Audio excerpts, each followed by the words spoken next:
So once again, it's time to light a candle. So we began this journey, if you remember right. Anybody remember what the first two candles were? Faith and hope. Very good. Awesome. And that reminded us to trust God and that God's at work even when we can't even see it or when we know it. We always know there's something going on and that there's God in the presence of whatever is happening, right? And then when we lit the candle of peace, which was the next one, we realized it's not actually an absence of chaos, but it's actually a presence of God's calm within us. And then finally, last week, we lit the candle of love. And the heart of the Christmas story is actually made real through compassion, kindness, and connection. And today, we light the candle of joy, the natural result when faith, peace, all actually come together.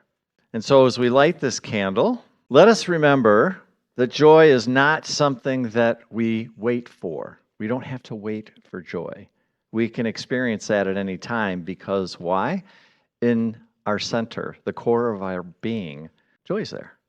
And so it's always, always, always available to us because God's light is always, always, always alive within us. So we've been talking about this idea of the Advent season. And with that, Christmas is coming. And it's the culmination, kind of like what I was talking about in the beginning. And it's a celebration of Jesus. And I never, ever, ever, ever, for me personally, and I hope you too, I never want to forget that. Because to me, I love Jesus. Always have, always will. To me, he's always going to be the one. He's going to be my mentor, my spiritual guru, the one that I look to. It's been like that since I was a kid. It's going to be like that until I'm gone. So never lose focus with everything else that we're talking about during this Christmas season. And we're going to be spending some time today talking about, some more metaphysical stuff regarding the season. Let us not forget that the season really is about the birth of Jesus Christ. That's what it's about, even though people and scholars would say, yeah, that whole thing about December 25th, not so sure that was probably the day he was born. They just say that, right? And that's okay too. But over the last couple of weeks, we have been discussing this idea or how the Advent season is really about a process, preparing for the birth of this thing that is called Jesus Christ in the more traditional way. But in unity, of course, we have a different way of understanding it and we interpret things differently.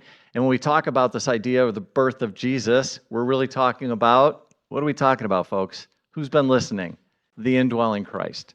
And it's the coming or the birth of the indwelling Christ, or us starting to think about our own divinity, which is really what Jesus was talking about. When his stories and everything he talked about, he was really talking about, hey, this thing that's inside of me is really inside of you. That's what's really going on. And so it's this idea that we basically go through this process of this time of year where we can remember to do that. And it's an incredible invitation for you to go through the process of doing that if you haven't done that already.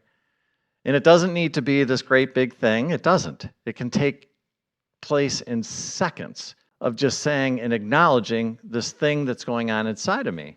And so we've been talking over the last couple of weeks about a few steps. And then we talked about the first step is really a choosing or an accepting of your own inner light, this part of you that a lot of people have no clue it even exists. And it's one of the reasons that I fell in love with Unity and I never left Unity, because we are always talking about that because that's what we believe. So it's the indwelling Christ. And it sounds something like this. Yes, I acknowledge and I accept the truth of the reality of who I am. Who God, not man, says that I am, which is a beloved child of God. And that's just a little bit different than a traditional message. Just a little bit, right? The second step we talk about is this idea of preparing for it. What does that look like? Well, kind of what I was talking about earlier in the opening where I talked about learning to listen. We learn to start paying attention to the thoughts that we're telling ourselves, especially the ones that aren't necessarily true, that did not come from us, but were put there by everything else but us, and certainly not by God. We start to learn and practice these spiritual tools and these principles that we talked about, and we actually start to do something that is so radical, and that is we start to actually treat that thing that's inside of us like the gift that it is. And it becomes precious and it becomes sacred to us as we start the process of actually paying attention to it. And guess what? When you do that, your entire life is going to change, because then all of a sudden you're starting to pay time and attention to something that you can't do that. And that's why a lot of people just can't understand it. They don't get it because it's not something that is actually physical. It's way beyond physical, way beyond. But it's there. It's there. And that's certainly what Jesus believed, certainly what he taught, certainly what we believed, is that each and every one of us has this piece inside of us, this part of the divine. And it can be as real as I'm standing here right now. It's as real as you're sitting in the chairs. It's as real as you hugging a baby or hugging a tree. It's that real. And if anything, I hope and pray that you understand that. This thing can become so precious to you that it's the only thing, not the only thing, but it will become such a cornerstone piece of your life that you are going to basically embrace it, and you are going to basically start doing these practices and doing these things. Why? Not because you have to, but because what you know is when you do that, the love of God, this connection, starts to grow and grow and grow. How many people have had that experience? Yeah. It starts to grow. And that's the thing. And then finally, we talked about the third step, and the third step is receiving. Remember? And this is where you just keep reminding yourself, I'm worthy to receive all the love and all the gifts that God has for me. Question for you. Do you think it matters how many times you prayed that week? Do you think it matters how many affirmations you did? Do you think it matters how many hours you spent in meditation? Does any of that matter? No. Why? Because of who you are. That's why. It's not like you have to do something in order to basically claim your divinity. You don't. You don't earn your divinity. That's not how it works. Although some people believe that. Some people have told us that. And that's simply not true. You are divine. You are a beautiful, beautiful, beautiful child of God, just as you're sitting here right now. You are, right? And so today, I want to share with you what happens when you actually do all of those three things, because there is a final piece, right? And I want to read from the book of Matthew where it says, after Jesus was born in Bethlehem of Judea in the day of King Herod, wise men from the east came to Jerusalem saying, where is the child who has been born the King of Jews? For we observed his star at its rising and have come to pay homage to him. So this is more of the traditional verse from the Bible. This is what some people will read this during the Christmas season. It's like, oh, cool. And this is where it talks about the wise men, and they look at the star and they following. In fact, it was funny because as we were reading the lyrics from the song, and it said, when they saw the star, they filled with joy. And you know what went through my head when I saw that? It's like, oh, thank God we can finally stop. We can finally rest. I mean, think about it. They're cruising all across a desert. It's like, my God, where is this thing going? Anyways, I just thought that was funny. However, so we have the traditional Bible story, which is beautiful. If that touches your heart, then that's awesome. Of course, we've got the metaphysical interpretation. And when we talk about this is, now remember, Jesus has been born, right? So he's born, right? And as in terms of metaphysically, Jesus represents, what is he? What does he represent metaphysically? He represents the Christ, the I am, the indwelling Christ, that part of us that we all have inside of us, right? And this thing now has come alive. So in other words, it's there, it's born, it's alive, it's there in the manger. But then what happens? Well, metaphysically what happens is the wise men show up, right? And the wise men metaphysically represent wisdom that is deep down inside of our soul, that is always there, although often it lays dormant. Why is it laying dormant? Because you're not paying attention to it. We're not paying attention to it. but it's always there, always, this wisdom. And so what that means is that once you go through the accepting and the choosing and preparing and then receiving, then all of a sudden this deep inner wisdom happens to you. And that's what it means metaphysically. That's what happens, right? And this wisdom from within. So the East represents this inner intuition, and this will support your growth. So here's the thing. If you're sitting there thinking like, yeah, but what happens?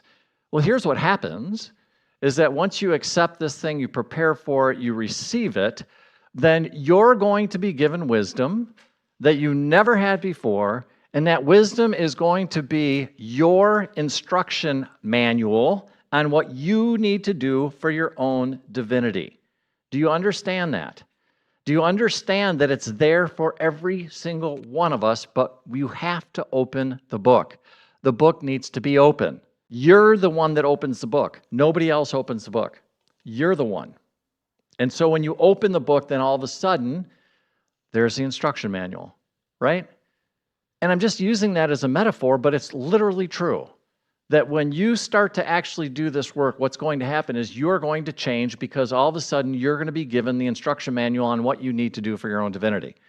And as I always say, I always say this, that it looks completely different for me than you and everybody else. It's going to be a little bit different. But it doesn't matter what the instruction manual says. Why? Because we're all going the same place. We're all going to love. That's where we're going, folks. That's where we're going, is back to love. And so the star that the wise men saw when they said, we saw his star, that's inner intuition. Again, it's something, this information, this wisdom or this intuition, where is it coming from? Do you notice in the story where it's not coming from? It's not coming from out there. Where's it coming from? Here. And that's what happens when you start to do this journey. When you start actually to acknowledge your divinity, then all of a sudden you're going to start being guided by your own inner guidance, your own inner light, if you will, right? And this star, if you will, it's not just this random celestial GPS system. It's divine guidance. It's the best guidance at all. It's the best, right? It's the light of God rising within your own consciousness. And that's really the process that each and every one of us have the opportunity to go through, is to have this come up within us, have this light start to shine, the glow.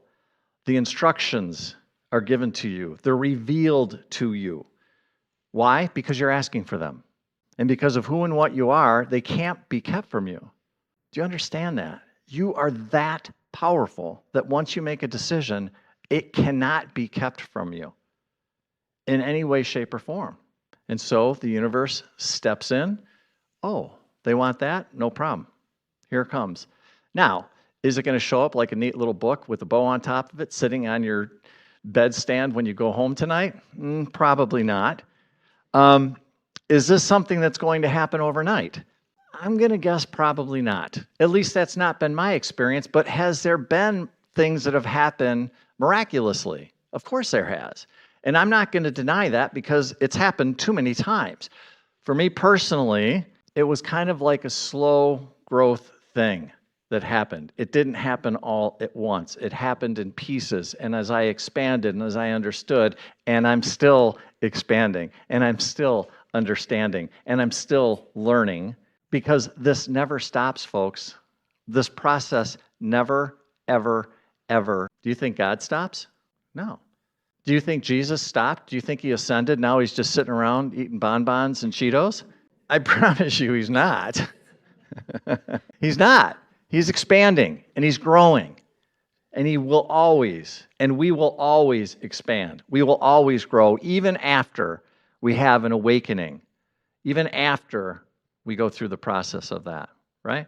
And so when the wise men saw the star in the east, they're saying something much deeper than geography. They are really, what they're talking about happening is their own inner awakening.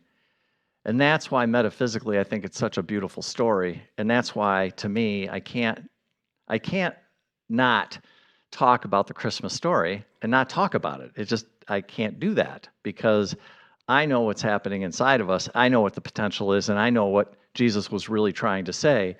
And when you realize that, then all of a sudden you go, oh, you mean I can have my own personal experience with this? And the answer to that question is, well, of course you can. Of course you can, as long as you decide to do it, right? And this is what happened with Jesus. And so this name of the talk, when I said being the light, that once this inner awareness takes place, we get to do what Jesus did, right? What happens when this begins to happen to you is literally, you got a job. You get a brand new job. And guess what that brand new job is? Being the light. You get to be the light. You get to do what Jesus did. But you get to do it in your way, not necessarily the way that Jesus did.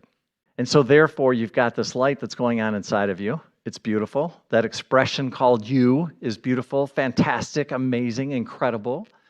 And then you get to go out and be the light, and you get to share that light. You get to be the light, just like Jesus was, only you get to do it your way, which is even better. It's even better. Do you understand that? It doesn't have to look like the way that Jesus did it. I promise you, if Jesus was standing right here, he would basically tell you, go be you, shine the way that you shine. Don't try and do this. I did it. I needed to do it. That's what I wanted to do. That's what my soul called me to do. But that's not necessarily what it's calling you to do. But that doesn't make it any less than. Do you think Jesus believed in less than? Of course not. No. He knew that taking out the trash was just as important as parting the Red Seas. He really did. He understood that in the moment when you're letting that flow through you, yes, you could part the Red Seas. Yes, you could raise people from the dead. Yes, you can do all of those things. But you could also just give somebody a hug. You could also just say hi to somebody on the streets. Looks like they're having a hard time. You could also wish somebody a Merry Christmas. And why? Because in that moment, in all of those moments, it's the same thing. You're letting that flow through you. You're letting that love flow through you. That you can do. We all can do that, right? So in the book of Matthew, didn't Jesus say that you are the light of the world? That's what he said. He didn't say, I'm the light of the world. Well, I think he did somewhere. But he also said, you are too. And again, why is he saying this? Because he knows what your capacity is. He knows what you can do. He knows who you are. He has not forgotten who you are, right? And our job is, to the best of our ability, is to go shine that light or shine that love the best that we can when you understand this. And just understand something that when I talk about light and the word love, I kind of go back and forth. I'm always using light, love, light, love. It's the same thing, folks. It's the same thing. It's love, it's light, it's love. It's interchangeable. You can use them, you can mix them up, right? In the book of the Way of the Mastery, Jesus goes on to say, it's not your purpose to do anything except be that conduit through which love extends itself. Oh, I can do that? Oh, you betcha. Oh, you betcha. You better believe it. You have capacity like you have no idea when you open yourself up and let this love flow through you. The difference it can make in your life, the difference it can make in those people that are around you, that you love and that you care about, the difference in your community, the difference in this world, because we're not only talking about individual consciousness. Do you understand that when you really get this, we can literally change, if we want to, collective consciousness? We have the ability to do that if enough of us say, enough is enough. I want to change this. We can do something about it. Why? Because we can be love. We can be love, and we can shine it, right? And it can be done so easily, and it can be done so simply. And speaking of love, I want to share something with you that I was sitting there the other day, and I was thinking this thought. I'm like, I do these Christmas services, and I started thinking, like, what would Jesus want to say about the whole time of Christmas? And I'm just going to share something with you that started coming through, and this is called the invitation.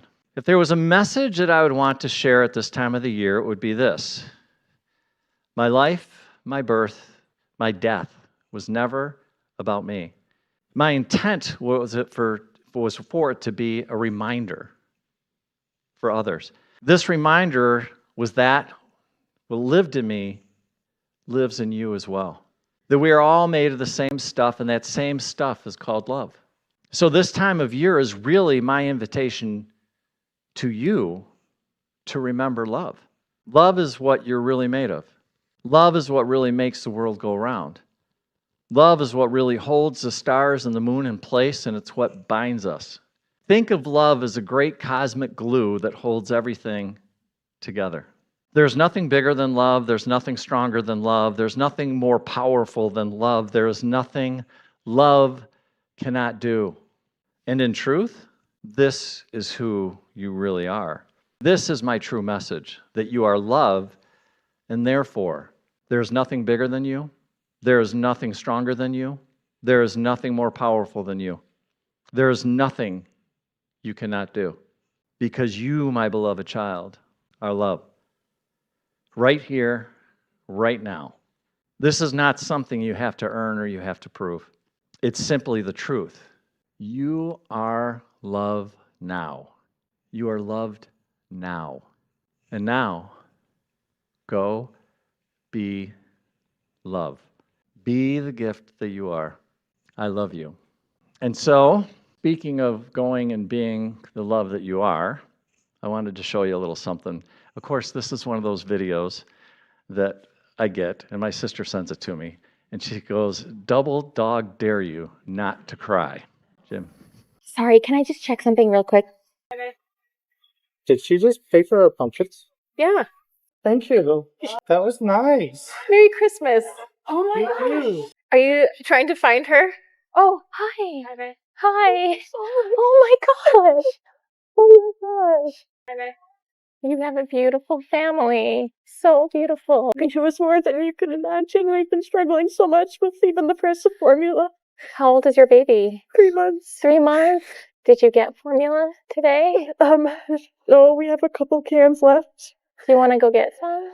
Can we get you some formula? Yeah? Oh my gosh. Let us get you some formula. Just meet us right back here. We're happy to help you out. You're welcome. I'll go with my husband now. Okay, sounds good. Yeah, you're welcome. Just 2? Hold on. It's not enough. Let's go back. Let's go back. Let's go back. Let's get some diapers. There's at least a bunch of ones. Diapers. And more diapers. And let's see. Okay. Did we clean out their formula? Anything else? Okay, we're back. I didn't know what to do. Oh my gosh. Okay, there you go.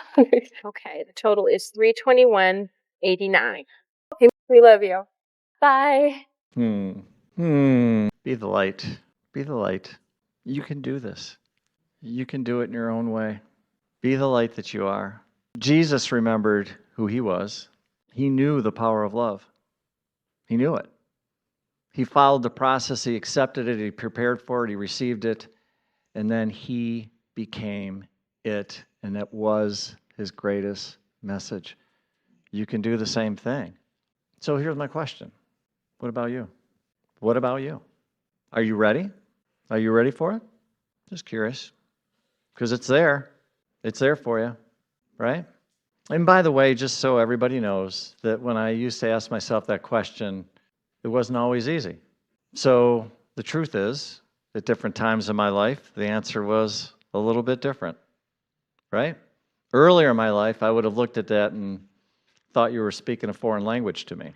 I wouldn't have understood it. I would have been like, what are you talking about? Because I had no clue what it meant, right? And now when I think about it, I think to myself, now that I've done my work, now that I've embraced my own indwelling Christ and really have done it, and again, I'm always growing, I'm always expanding, so the process never stops, right? But I'm able to answer the question a little bit differently. So now when I answer those questions, I answer them back with questions that sound something like this. Am I ready? Well, if not me, who? And if not now, when? Right? So in the past, what stopped me was accepting all of this had nothing to do with God. Who did it have to deal with, God or me? It was my ego, it was all my programming, it was all my self-doubts and my beliefs. And that had nothing to do with God because God was there the entire time. Not the other way around, which is what I believed. I believed I had to follow all the rules. I had to do everything I needed to do. I needed to wait. It was going to be a process and it was going to take forever. Yada, yada, yada, yada, right? And so now I ask you the same two questions. If not you, who? And if not now, when? And if you're struggling with those questions, let me remind you of just a few things that I hope helps you. You are the child of God. Nobody can take that away from you. Nobody can. It's yours. You got the golden ticket, kids. Never forget that. And remember that God hasn't forgotten who you are. It's not how it works. God has never forgotten who you are.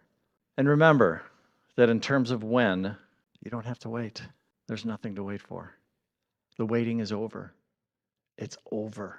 It's over. It's over. It's over.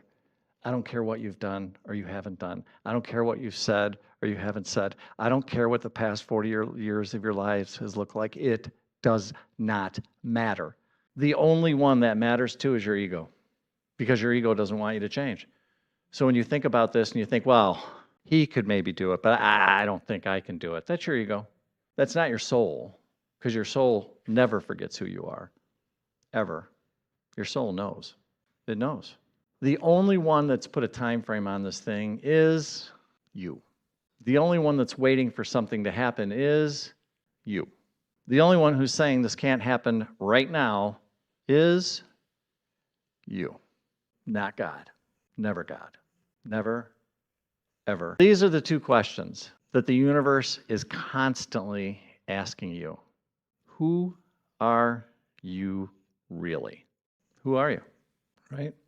And the world sits there waiting for your response, waiting for you to answer those questions. I'm inviting you to possibly reconsider what your answers have maybe been in the past.